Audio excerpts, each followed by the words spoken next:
Assalamualaikum warahmatullahi wabarakatuh. Sebelum kita masuk ke materi, ada baiknya kita perkenalan terlebih dahulu. Ini nama saya, Depta Rahma Mulia. Ini NIM saya. Saya dari kelas SI 6A, jurusan Sistem Informasi, Fakultas Ilmu Komputer. Mata kuliah ini Information System Application Project.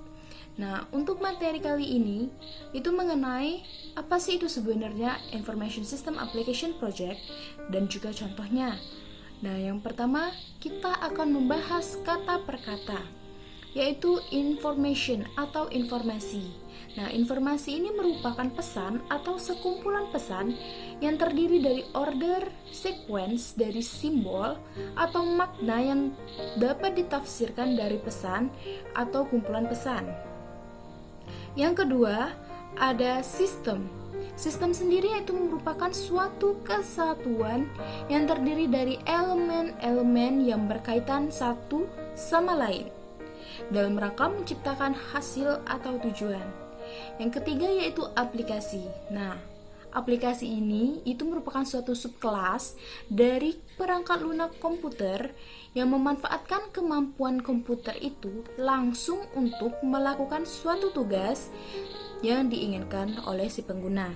Yang terakhir itu ada proyek. Proyek itu merupakan suatu kegiatan yang bersifat sementara dan telah ditetapkan awal pekerjaannya dan waktu selesainya. Proyek ini juga biasanya itu dibatasi oleh waktu dan juga seringkali dibatasi oleh sumber pendanaan. Sistem informasi. Sistem informasi ini merupakan gabungan dari teknologi informasi dan aktivitas orang yang menggunakan teknologi itu untuk mendukung operasi dan manajemen. Jadi, kesimpulan yang saya dapat yaitu Information System Application Project merupakan sebuah kegiatan mengenai pembuatan aplikasi dalam lingkup sistem informasi dan juga bersifat sementara dalam pengerjaannya dan telah ditetapkan waktu pengerjaannya juga.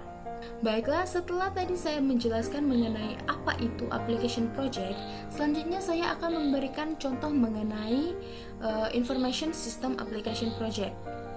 Pada masa pandemi ini, banyak sekali perusahaan asuransi yang berlomba-lomba untuk meningkatkan pelayanan mereka. Kita ambil contoh, salah satunya ialah BPJS Kesehatan. BPJS Kesehatan ini awalnya menggunakan cara manual dalam registrasi, mengantri, ataupun mengurus data-data terkait dengan penanganan kesehatan. Nah, dikarenakan sering melonjaknya antrian, baik itu BPJS sendiri ataupun di rumah sakit yang bekerja sama dengan BPJS, maka dibuatlah sebuah aplikasi yang menangani tentang registrasi, antrian, dan mengurus data-data tadi, yaitu aplikasi Mobile JKN, yang mana Mobile JKN ini memiliki banyak kegunaan. Kita ambil salah satu kegunaannya yaitu pada saat mengantri. Kita tidak perlu lagi nih mengantri di rumah sakit, menunggu lama, ataupun misalkan kita lagi di kantor BPJS, kita nggak perlu ngantri lagi lama-lama gitu kan.